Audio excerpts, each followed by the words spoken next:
Should we get through introductions?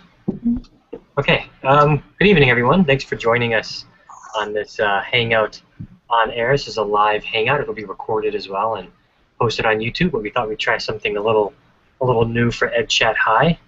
Our topic then is project-based learning, but we had a couple of special guests joining us, so we wanted to extend the conversation beyond Twitter and bring it into Hangout and try to expand on the conversation as well. So let's introduce ourselves first, and then we can begin the discussion on project-based learning here. And we'll also try to multitask and participate in the Twitter chat as well. So I'll start us off. I'm Mike Fricano. I'm a tech integration specialist and Maker Ed teacher at Iolani School. Michelle, you want to introduce yourself? Tell us who you are. Sure. Yeah. Hi, I'm Michelle Colt, and I'm a librarian at Halikula Elementary School. Right, and Linda? Linda Lindsay, Seabury Hall librarian.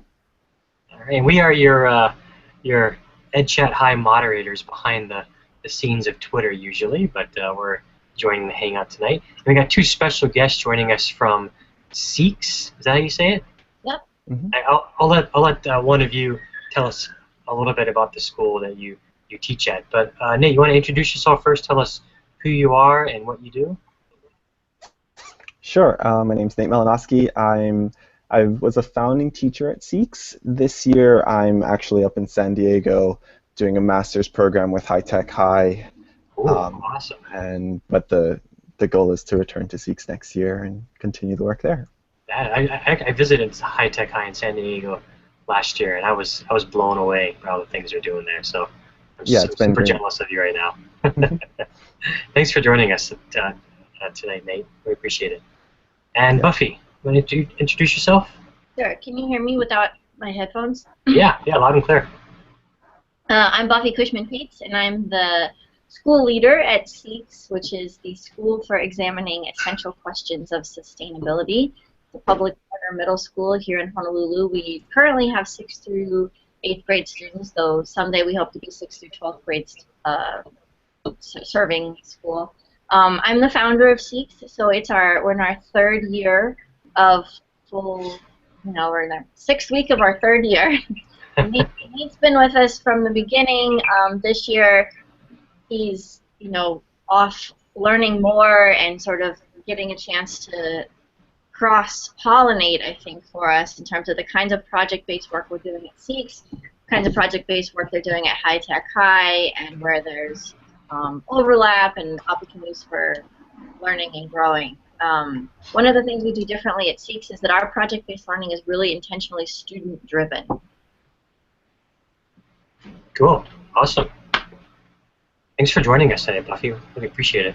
You're welcome. Thanks for inviting me. I'm going to turn it over. It's going to get dark here. Okay, sure. So as I mentioned in the beginning, our topic today is project-based learning, and we chose that topic because it was one of our one of the topics that was voted the most in our online poll for EdChat High, and we wanted to appease our EdChat High participants with a great topic, and because there's so much involved in project-based learning, we thought we'd try this new format and try to multitask and jump between Twitter chat and Hangout, and hopefully we can extend that conversation and talk with a couple of expert teachers that use project-based learning on a daily basis. So where should we start? The first question hasn't come up yet in the chat, but our first question of the night is, what is PBL? Should we start with that? I guess for the two of you for our guest experts, I mean, what does project-based learning mean for you and your school? I'll let you go, Nate. Okay. Go ahead, Nate. Buffy kind of alluded to it, but I think for us, project-based learning is a vehicle towards allowing students to really express themselves and to design work that's meaningful for them. So really for us, it's about like framing the experience so that students can then take control over it and really start to work on some of those like mindsets and the lifelong learning skills that we're kind of after. I mean, there's a lot. I think there's a lot that can be said about it. For us, it's also about tackling these larger questions of sustainability. And so PBL allows us to kind of grapple and have students grapple with questions that we don't know the answers to, and maybe they don't have a right answer right now. But they can all tackle it through different perspectives and bring their own passions into the work. And hopefully then in the end we end up with a diverse range of answers to a question that is interesting to not just our students and our teachers, but to a larger community as well. Yeah, it's a great answer. And, Linda just tweeted it, but I also wanted to bring attention to what you said, how it's a vehicle for students to express themselves. I thought that was a really nice way of introducing PBL. How about you, Buffy?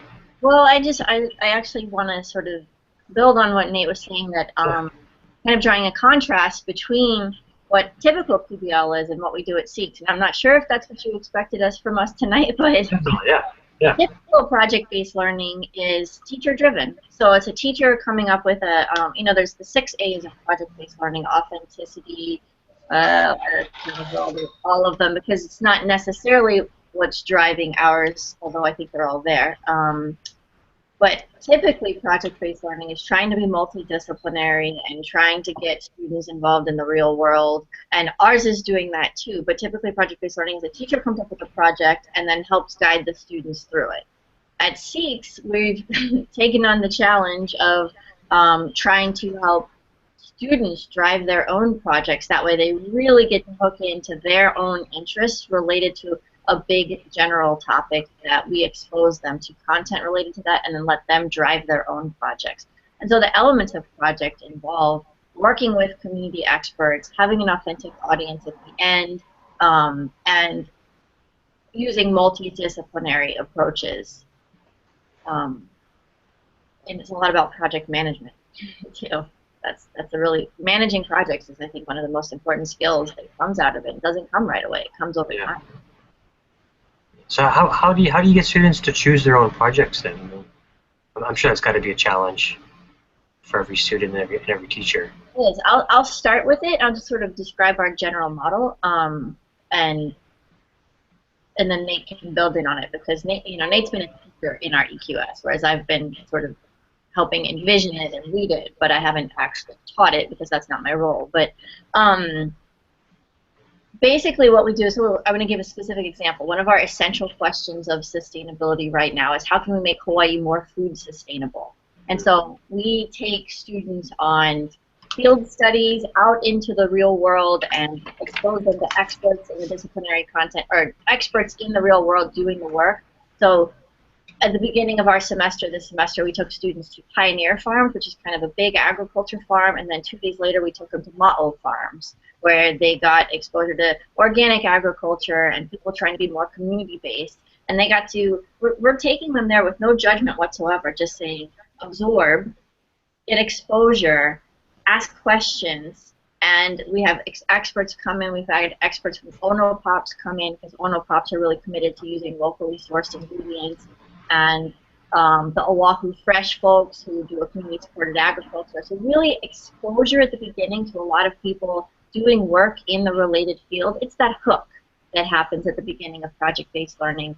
And then we bring back the students and say, what are you interested in? What did you hear that kind of sparks a note of interest for you? And then what are your own personal passions, and how can we help you find a point of intersection between what you heard as an interest in the real-world project-based stuff, and then your own passions, and finding that point of interest, and then helping them come up with an idea for projects. Many of them can come up with them on their own. They don't need the help. Nate, you want to build off it? Kind of, but I'm not sure. I'm having technical difficulties. Can you guys hear me and see me? We can hear you. We just can't. Oh, okay, there you are. Am I still there? Yeah, we can still hear you. Okay. Well, I think there are a lot of, especially for student-led and student-generated projects, there are a lot of scaffolds in place that we're kind of constantly refining and thinking about. But a major part of it for us is definitely the design process, and I think that works on a number of levels. So leading students through the design process where they kind of brainstorm and come up with their own projects and like intersect their passions with some of these essential questions of sustainability is important. And then to design products based around that, hopefully thinking about external clients and use in the real world. And then for us as teachers, there's also this design process of designing how students can design their own projects. And we go through that iteration on a daily basis for ourselves as well. So I think there's a nice design process kind of model that happens across, and teachers are experiencing kind of the same trials that students are going through because of that cross-pollination. Yeah, cool. Not to interrupt and cut everyone off, but I did want to. I forgot to mention in the beginning that our Q&A is open to those watching live right now. So if you have any questions or you have any comments for the discussion occurring in the Hangout, feel free to chime in via the Q&A. And we do have a couple people in the Q&A already. Peggy George is she is always out there and watching and participating, and wanted to welcome Peggy George to the Hangout tonight, and to at Chat Hi. Thanks for joining us, Peggy. And we have someone, Jane Lynn. I don't want to butcher that. It's Janelyn. She's from Halikula, actually. Oh, Halikula. All right. So yeah. Michelle knows her, but she has some questions in there. She says she's new to PBL, and from what she understands, the teachers and students have a discussion, and then they come up with the questions. But what do the teachers do next after the class comes up with those interesting questions? And she says, I think my colleagues and I are struggling with the next steps after the students come up with those great questions. So do you guys have any advice for her in that area? And once they come up with those amazing questions, what are the next steps? What does the teacher do next? Yeah, and so I think Buffy talked about it a little bit, but a lot of PBL is teacher designed in a way that the teacher might have a, backwards design it to a certain extent and have an end goal in mind where there are these learning outcomes for whatever disciplinary content that they're working in. And that might still start with an inquiry for students, like a guided question that students then talk about and come up with their own kind of entry points into the conversation. But ultimately, in a teacher design project, I think the teacher kind of knows what is the end product kind of going to be, right? And it might, it could be very elaborate, and they could be designing full-on aquaponic systems, or like they could be designing their own cities and drafting sketches of it. And at the same time, students are going to do that in a different way, so that it's still kind of customizable to each student. But the way that we're kind of working with those questions is that we're allowing students to take their inquiries and then do their own projects based around that inquiry. So it's a lot of individual student support, and that comes with I think a host of challenges that we have to tackle as like a group of educators. Just some background information: our project-based blocks are actually framed around a school change that requires, we have like about 60 students and 5 teachers in every project-based block. So they're working at, like our teachers are working as kind of coaches, and there's 12 to 15 students under each coach, and those coaches are able to work with a number of students doing different projects and have different interests. And that's kind of the work that we're doing in project-based, but there is like this whole other aspect of project-based learning where teachers are designing the experiences. They might have students come up with questions, and then they'll say, hey, pocket those in the back of your mind, and we'll kind of come back to them, but we're going to go through this project experience together, and maybe through that experience together we'll answer some of your questions, or we'll come back to reflect on them. I'm kind of curious about, you mentioned these scheduled blocks. Are you referring to High Tech High or SEEKS? Oh, I'm just referring to SEEKS, yeah. Okay, so because I'm kind of curious about that. So how does that schedule, that block, that project-based learning block work? Because I think for many schools and teachers, it's just something they do in their classroom, but I never imagined it actually being built into the school schedule itself. So can you kind of elaborate on that a little bit? Yeah, I think Buffy should take that one actually. Yeah, I'd love to. Yeah, that's it. I mean, it's a big part of sort of what went into the design of SEEKS, because at there's kind of two big models of schools. There's the kind of school model where you've got the class, and you learn your English, you learn your science, you learn your history, etc. And if you're doing a project, you're kind of trying to fit it in your math class or in your science class, and then trying to fit, the concept of project-based learning is that it's interdisciplinary, but it can be challenging when you're teaching, say, a chemistry class to try and fit all the other stuff that's happening, that's naturally happening in projects. The other model of schools is, high-tech high is really trying to be interdisciplinary. Then they've got big picture learning schools, or they've got internship-based.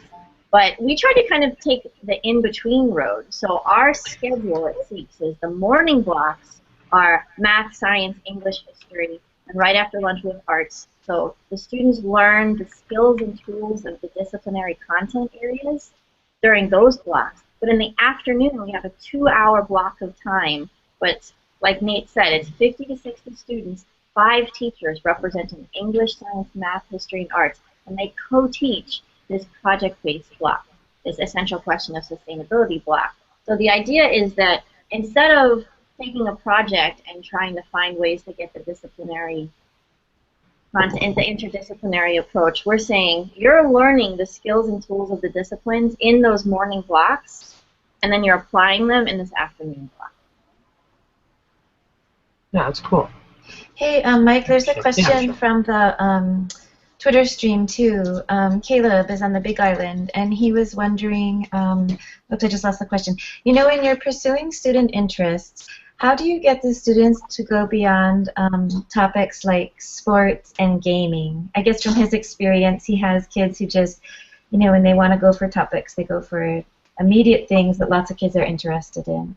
So is it part of how you immerse them in, like you said, the field trip, or how do you go beyond just their first choice?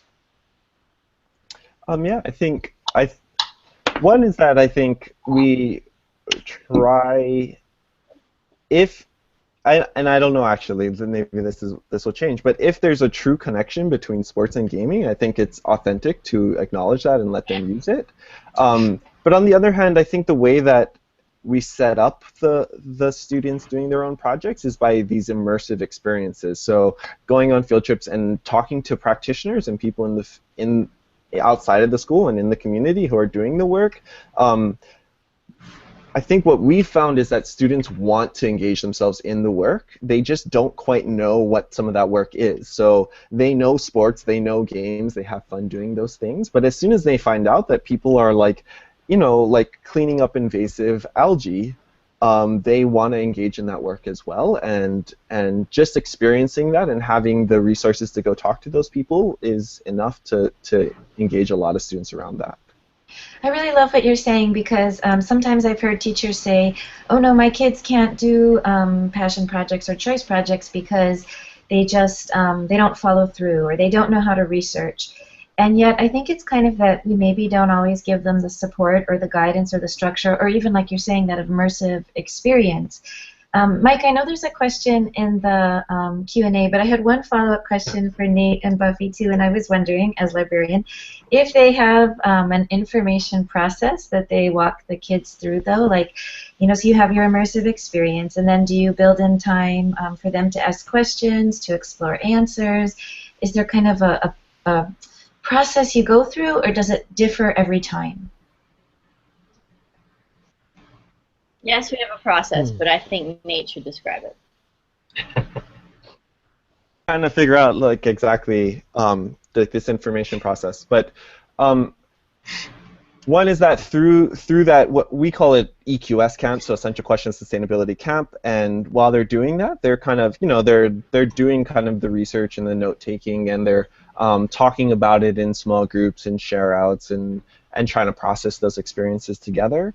And then really what happens is they take the pieces of it that they are really interested in, and we have a number of different things that students do to kind of connect that with some of their own interests and to start to brainstorm and formulate different solutions and products that they might want to come up with. And throughout that process, I think it's a constant shift, right, between here's my individual interest, and then let's talk about it with each other, get some feedback, and then go back to our individual work, and then maybe start to find connections between our projects where groups start to naturally kind of bubble up and form as well.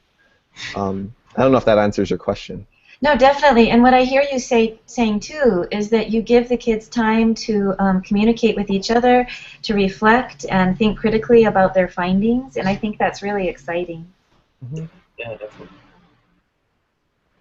Yes, as Michelle mentioned, we have another question from Laura in the Q&A. She comes from the primary grades, K2, and she's asking what time frame in terms of days is considered just right for completing a PBL project. So how much time would a K2 class, or should a K2 class dedicate to a PBL project? I'm not an expert, but what I think there's in terms of running classrooms where students are driving some of the learning or most of the learning, it becomes really obvious when students disengage or when they're going to need more to continue on that process. There's a moment when like you're stretching it out too long. And that might be different. I've been doing this with middle schoolers, and now I'm ingrained in a high school up here. But the elementary school does projects that, at High Tech High where I'm kind of working, there's an elementary school attached. They do projects of all lengths as well. I think it depends on how deep you want to go into that project. I don't know if there's a right answer for it. What I would say is that the longer a project goes on, hopefully by design, the deeper that project goes, and the more critique and the more reflection goes into it, and you end up with a better product in the end. I would definitely push teachers to try to think about pushing their projects longer than a couple of weeks or even a month, because through the process of iteration and reflection, like, you just get more robust products in the end.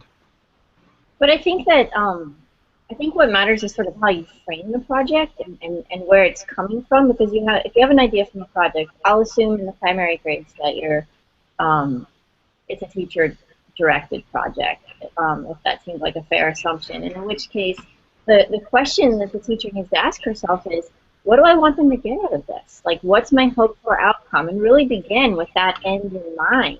Maybe it's a deeper understanding of this, or an answer to an essential question, but I think really starting from that, what's the essential question? What are the enduring understandings that I hope that the students will get out of this? You have to start with those framings and then work backwards from there and create the experiences for students that are going to help them end up with those enduring understandings and a better sense of an answer to the essential question. And so I think that beginning with that end in mind can help then determine how long is a reasonable length for that project. And I think whatever time then determines that it's going to need, it's going to take at least half again as long as that.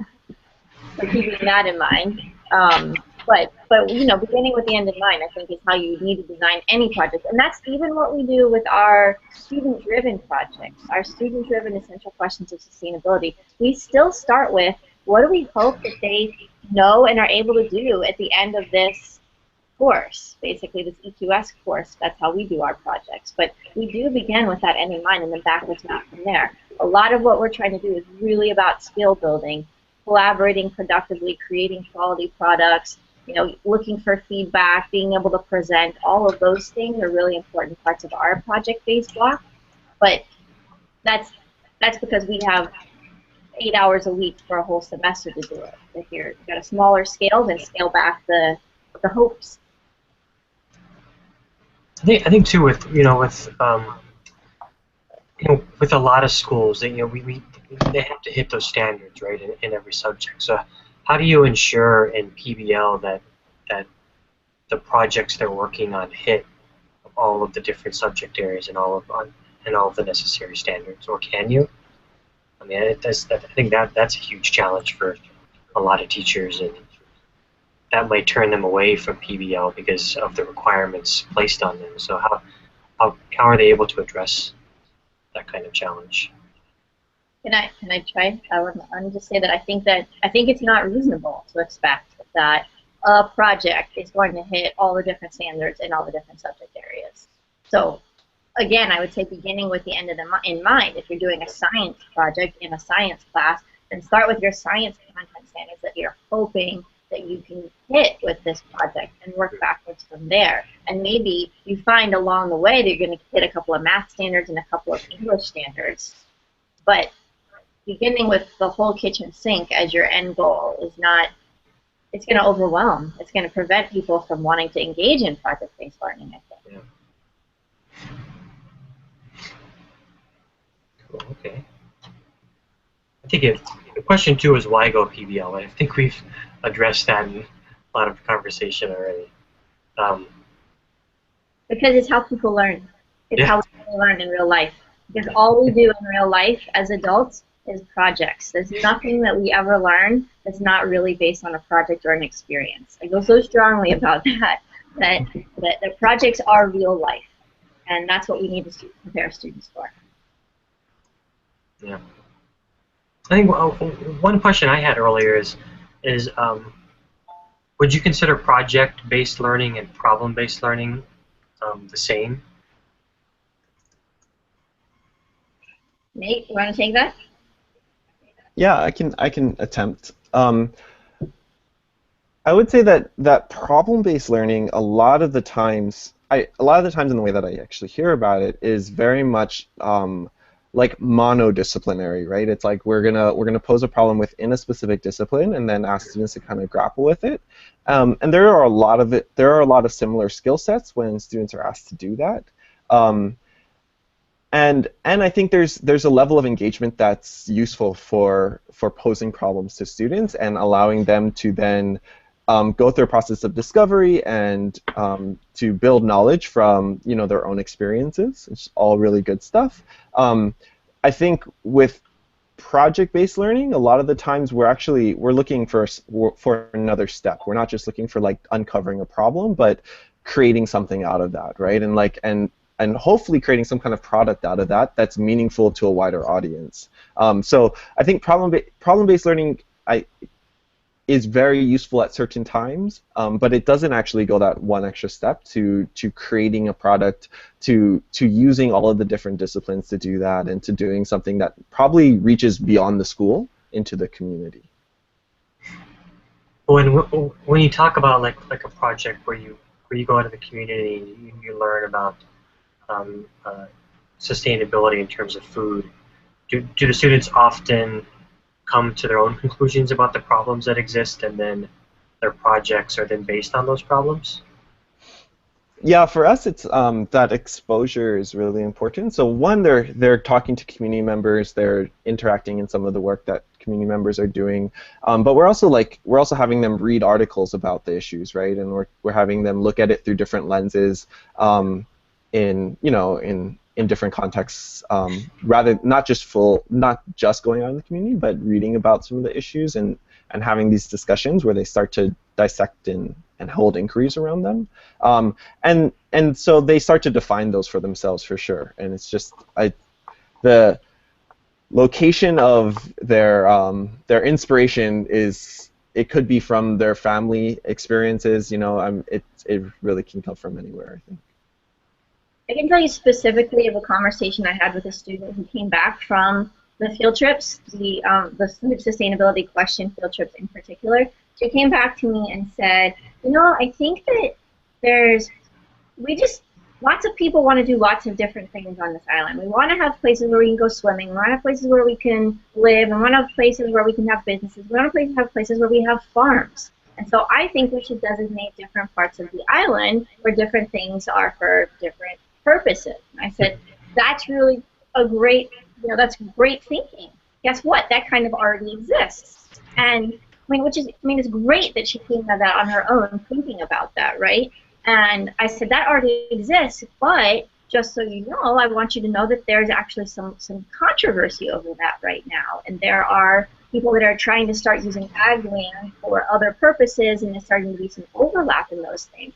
Maybe you should explore that a little bit and think about, and go back to why did we create these different types of land use anyway?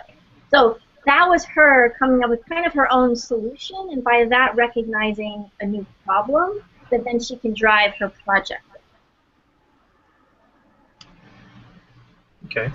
Mike, there's another question from Ellen from San Francisco in the Twitter chat, and she was wondering, she heard you folks mention quality products in the Hangout, and she was wondering, are they both equally important, process and product, or do you feel that one is a little more important? They both matter.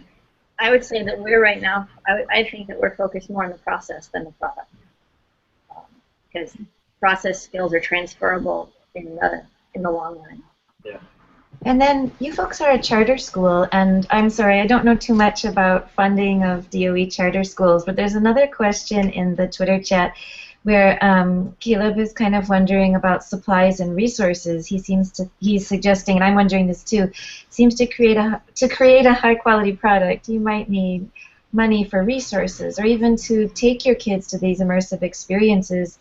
I mean, field trips can get kind of pricey, so just wondering if you could share a little bit about that.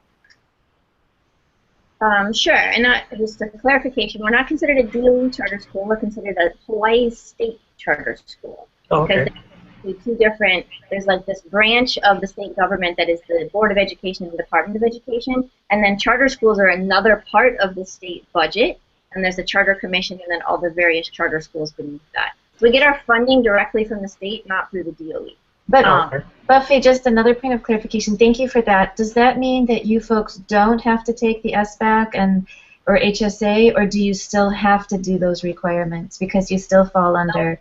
We do still have to take we still are driven by Common Core standards, and our students still have to take state tests. Lots and lots of state tests, just like all the other public schools. So yeah, we still have.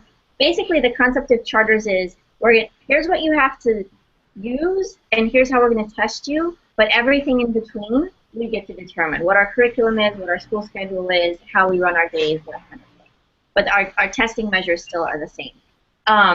In terms of funding for projects, what we actually do is we have our students pay a field trip and supply fee at the beginning of each semester, and then that way we don't have to nickel and dime for every field trip, and we can just sort of say, also we do a lot of fundraising at our school. So that field trip and supply fee doesn't cover everything. We do fundraising. People in the community like to support field trips, projects. They think this is the stuff that matters. And I'm thinking too, I know Mike and Linda, you folks have experience with this also. We connect our students with experts and try to immerse them in experiences sometimes via Google Hangouts. I know it's not the same as walking through the taro patch, but it's a way that those of us without a lot of funds can access experts. Actually, as a total side note, just this morning I was watching a hangout about a scientist who explores the canopies of the rainforest. And it was crazy to see her, this was a live Google Hangout, and it was crazy to see her come in on this blimp, on this floating, I don't know how to even describe it, bounce house kind of trampoline. It was exciting, and I was thinking that would be powerful for our little second, third graders who are studying habitats to ask her questions, but we can't fly to the rainforest. So technology, it's exciting. It's giving us new avenues. That's really cool. Hey, Mike, Shane has a really good question point in the Q&A. Yeah, so Shane's chiming in the Q&A. He said he thinks it's important to define real-world problems for those trying to understand PBL, and but he says because some may exclude a project idea because they feel that it's not real world. And so he's just pointing that out in Q&A, which is a great point, I think. I mean, I can add on. Yeah. I think one of the kind of the A's that people point out is this idea of authenticity. And authenticity, it really means that it's like, to me, it really means that it's coming from the students, right? Or that students are invested, at least if a teacher's offering something, that students are actually rallying around it and they want to know and they want to figure it out. And that doesn't necessarily mean that the problem hasn't been figured out ever before, or that it's not something that the real world is grappling with today. I think it just means that students need to be invested and like actually want to know the answers to some of these things. And so I mean, students are at different places, and many don't know about zoning. So why not do a project around zoning, where in the end it comes out, well, here you all created a zoning system, and that's actually what you did. But at the same time, we have those systems, and then we can compare and contrast. We can look at why and how our real-world zoning system meets or doesn't meet what students were thinking about. I'm wondering if Shane has an example of kind of a not real world possible project. Yeah, Shane. Calling you out, Shane. And then Chime we in the could Q&A, Shane, if you have an example. I'm sorry, Buffy? And then possibly could respond to that, because I mean, Yeah. I was interested in listening to Nate's answer, because that still is real world to me. Like, Yeah. a zoning project is still real world, because it's based on things that are happening in real life. So I'm not sure what a not real world project is. Good point. So to tie back into the questions, question 3 was, how do you roll out PBL to your teachers? So I'm sure at Seeks it's built in to to the school itself and the schedule and all that. But how do you get your teachers rolling with PBL? I mean, what kind of trainings involved? How do you get teacher buy-in for something like project-based learning? Do you have any advice for that? I think Nate should describe the Project Slice experience that they do for new teachers at High Tech High. Yeah. Sure. So, in terms of onboarding teachers to project, it is a very impactful experience to go through a project as a student. So a lot of the way that it's been done, and I mean, in a lot of different formats, and it can go from like a 3-hour experience to a 3-day experience. But the idea is that teachers who are running projects in their classrooms bring those into kind of professional development settings and run them with teachers, and make sure that through that process, and as the teachers are doing it, teachers are really explicit about the kind of the teacher moves they're making, so that at the end, everyone can kind of reflect on the process and what they got out of them. For instance, project slices that I've been in, and the most recent one was to build a kinetic marble structure. It was a project in the science classroom about connecting kind of like struggles in history to some physics concepts, and basically recreated like a marble ball track through bending and soldering different wires and things like that. So there are a lot of skills involved in it. And at the end, we were very clearly able to talk about like what were the issues of equity in the project, and how did different gender roles play out, and we were able to talk about how our personal experiences were able to feed into the projects and build interest. And I think it was definitely a useful experience for everyone, just to see the project from a student experience and to think about like how impactful it is, and then maybe what they would want to do with it. And I'll add on to that, because I think that generally that's what quality professional development looks like anyway, is teachers experiencing something as though they're the students, so they get to see what it feels like, ask those same questions the students ask, get that feeling of discomfort of I don't know what's going on, I don't know where we're going. That's such an important part of, I think, onboarding teachers to anything, including the possibility of making them realize that being lectured at is not really that exciting for anyone. And so when they get lectured at, they say, oh, I don't enjoy this. And then they need to actively, consciously think, what do I like? How do I learn best? And then they can then transfer that to students, because what works for students works for teachers, and vice versa. I see Shane's right over here. Yeah, he replied back. Physics within Minecraft. He says, so many could easily say that the physics in Minecraft are not real physics, but yet teaching them to understand the unknown and have them apply what they've learned has value as a project. I agree, and I would actually say that Minecraft is real world because our kids in their real world do it. Like in the real world of a kid's life, Minecraft is a part of it. And we've definitely let kids do projects that are Minecraft-based projects because it's where their passion came from, what they were interested in, and they were able to learn something from it. So I think that is real world. But I could definitely see, Shane, people saying that's not real world. I think if you do it in real life, then it's real world. Good answer. I have a question. Yeah, Linda. What does a typical day look like in SEEKS? Happy to answer that for you. So our school day starts at 8:30 at SEEKS because there's research that tells us that you just need to sleep in later, basically, so starting school later. And then the first period of the day for all students 4 days a week is physical activity. On Mondays and Fridays, that physical activity is with small advisory groups, and on Tuesday and Thursday, it's activities that they've chosen, like soccer or yoga or ultimate frisbee or gardening, that they do for that period of time. And the idea is to just get their brain juices flowing before they move into the heavier academic content. So then the next block is a 75-minute block of time where they're in either math or science. It's a block schedule, so they'll have math one day, science the next day. And then after that, they have a block of English or history, 75 minutes. Then we have lunch. Then after lunch, we have an hour-long arts block. So they have an arts course 4 days a week. We have performing arts, visual arts. We have a photography class. We have a digital arts class. So those are their options for arts, and all of the students are in arts right after lunch. And then we have that 2-hour-long essential question of sustainability block, where it's the project-based block. And at different parts of the semester, that looks a little different for them. Right now, we're right in the thick of things, and so there's sort of students all over the place. They have their coaches groups that they check in with, and students are all driving their own projects right now and filling out various project funding forms and project storage forms and these different forms and mechanisms that we have to keep their projects on task. And then the very last 15 minutes of our EQS block is EQS cleanup, where you have them all, they have different parts of the school that they're responsible for cleaning up because project-based work is messy. And when you have all those different projects happening at the same time, it's really messy. So we build in time for them to have that cleanup at the end of the day. And then we have an Oli Mahalo at the end of the day for a whole school closing. It's a really fast version of a day at SEEKS. Neat. It's pretty fun. They're pretty happy.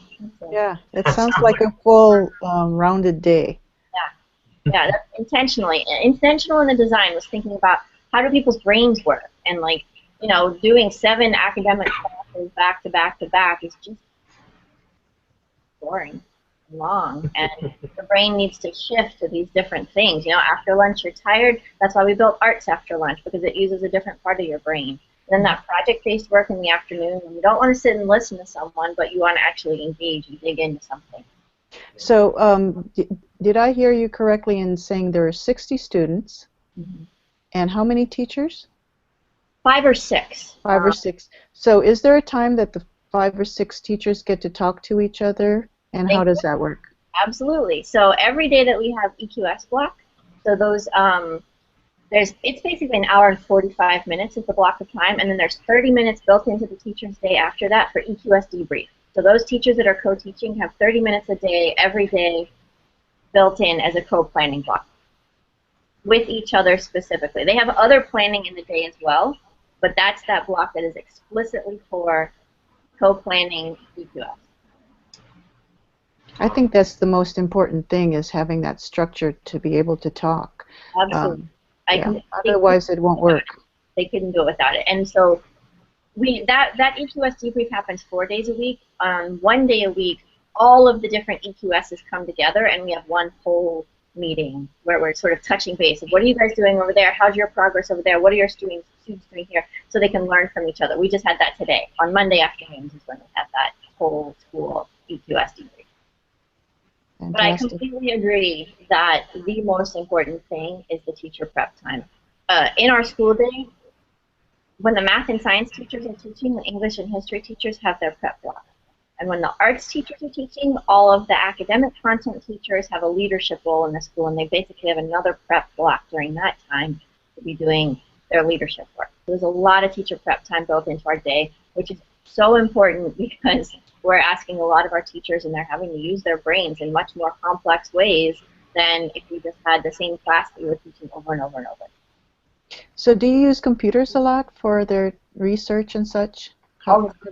We have a one-to-one Google Chromebook program. So every student has a Google Chromebook assigned to him or her. They check it out at the beginning of the day and they turn it back in at the end of the day. And if it were up to them, they'd be on them all the time. We have to have a signal that says, close your Chromebooks now.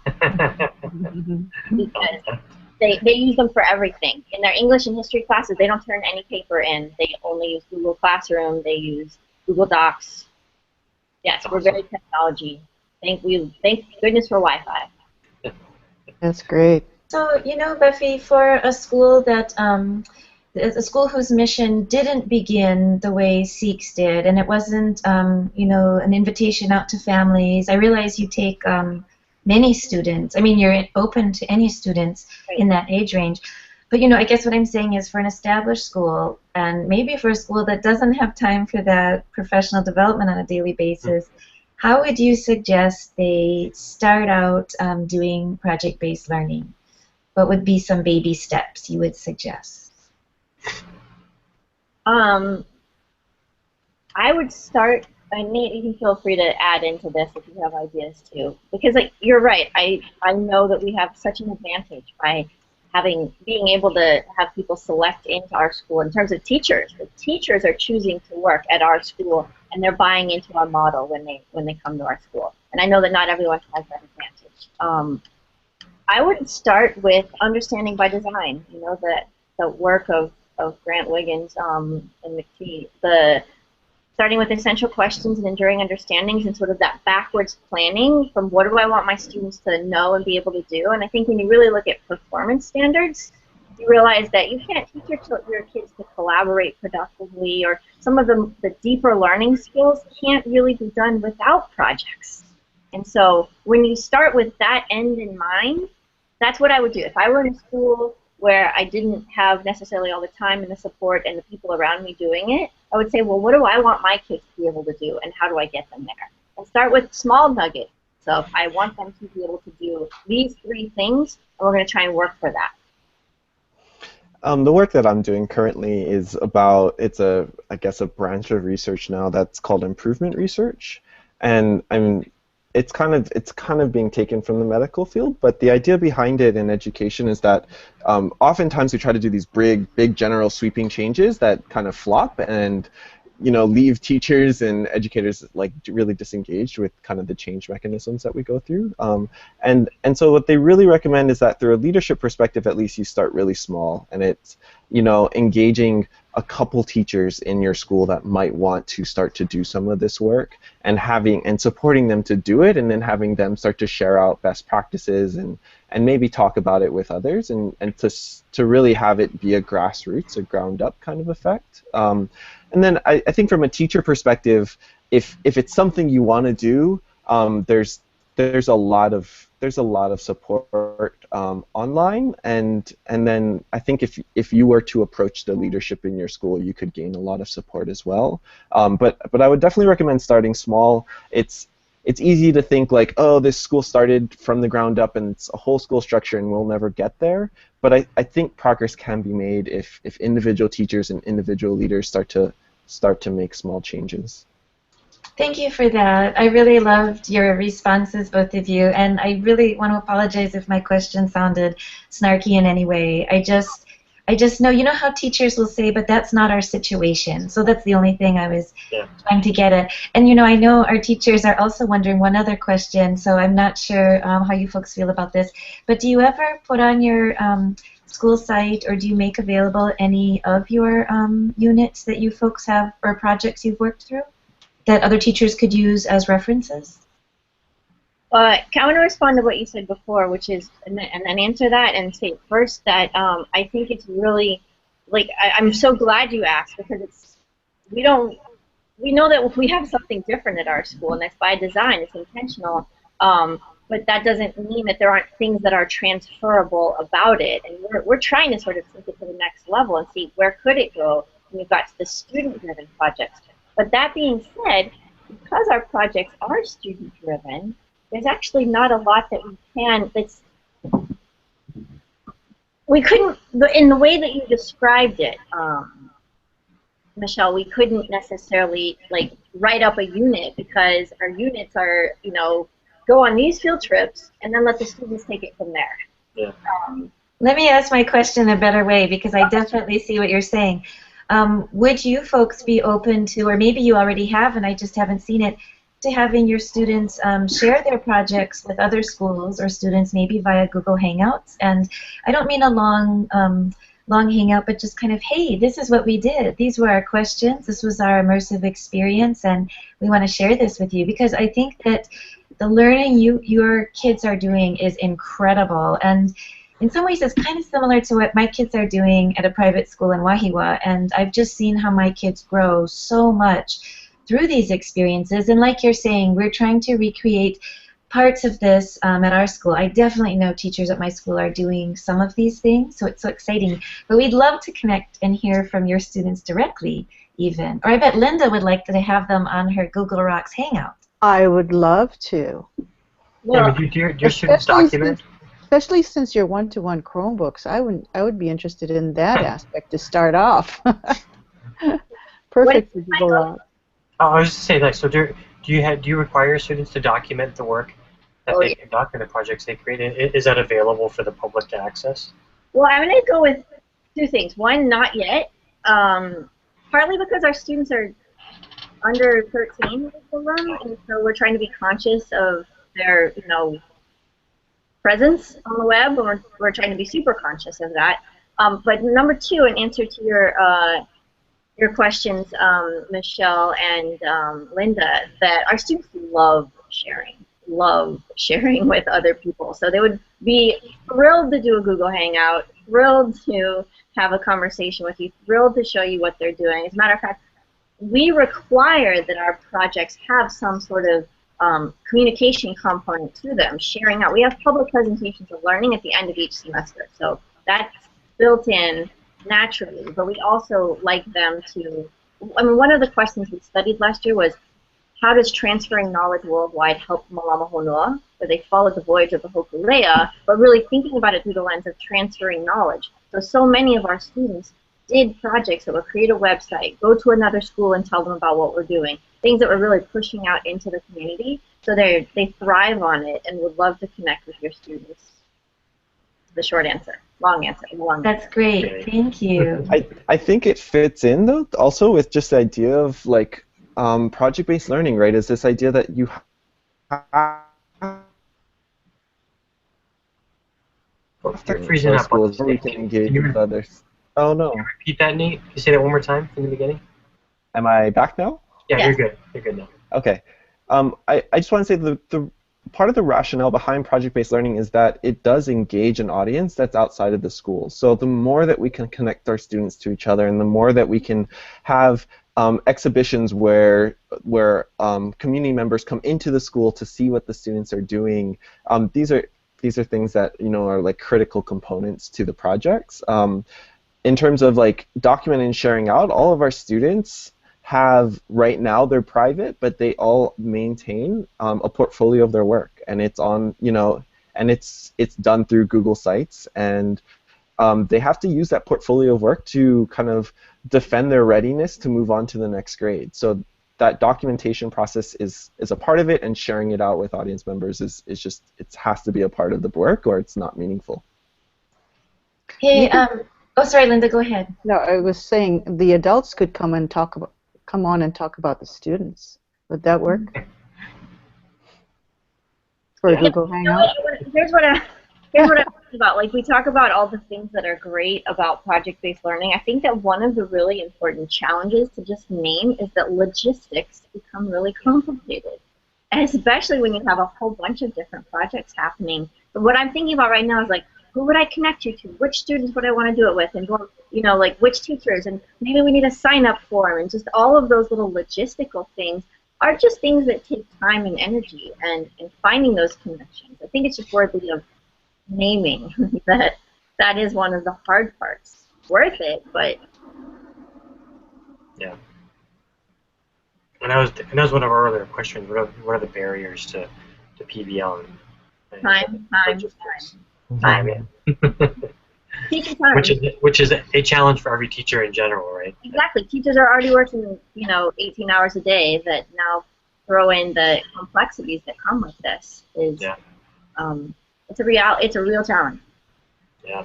Hey, Mike, can you mention Peggy's praise of this Hangout, because it's kudos to Buffy and Nate. Yeah, definitely. We got a lot of activity in the Q&A, and I guess we'll try to wrap up this hangout with some of the comments in the Q&A here. So Peggy, she's a long time. She's an amazing lady. She's always online. She's always connected. You have to know too. She's an edgy rock star. Everybody at ISTE knows Peggy. I mean, Knows Peggy, it's yeah. incredible. Peggy joins us. And she's great. She says this has been one of the best PBL sessions that she's ever participated in. The questions, examples, rationale, and practical tips, including the importance of planning and collaborating time for teachers, have all been awesome. She says thank you so much for that. What great praise. Thanks for joining us, Peggy. And And Watching? we love Peggy too. what's that, Buffy? Is Peggy watching right now, likely? Yeah, she's watching live. So I can only see 4 of you, but that doesn't mean there aren't more people watching, huh? Yeah, well, They're not on the panel. Yeah, so what happens with this Hangout on Air is it's broadcast live on YouTube for other people to watch Okay. live. So these people that are in the Q&A are watching this video live on YouTube right now. Yeah. And then Joanne asked, where did it go? If this chat will be archived, and it definitely will. So as a Hangout on Air, once we end the broadcast, this will be recorded and posted to YouTube for anybody to watch after today. So it'll definitely be archived, and we'll tweet that out after we end the broadcast tonight. Definitely. Yeah, this was an amazing conversation. I mean, I'm really impressed. I appreciate Buffy and Nate for coming on and sharing their expertise in the field of PBL. I think we had a really rich conversation, both on Twitter and via Hangout. So thank you to the 2 of you for joining us, and I really appreciate it. Thanks for having And us. thanks to Joanne for setting it up. Joanne. Joanne was our connection. Yeah, definitely. So Joanne's in the she's watching in a Hangout, and she's on Twitter right now. But yeah, definitely thanks to Joanne for connecting us with the 2 of you. It's just made for a really great experience tonight. So Well, thank you for having us. Oh, yeah, thanks for having me. thank you, and thanks for everybody who participated in the Twitter chat as well. I think we juggled it pretty well. It was quite an experience tonight, and thanks to everybody. This is a lot of fun. Cool. I personally learned a lot about PBL. I really appreciate you guys sharing your expertise and your knowledge with everyone. You're welcome. Great. All right. Online. Yeah. So with that, we're going to end the broadcast, and everybody else out there, have a great night. Thanks for joining us in Ed Chat, and we'll see you next month. Good night. Night. Bye.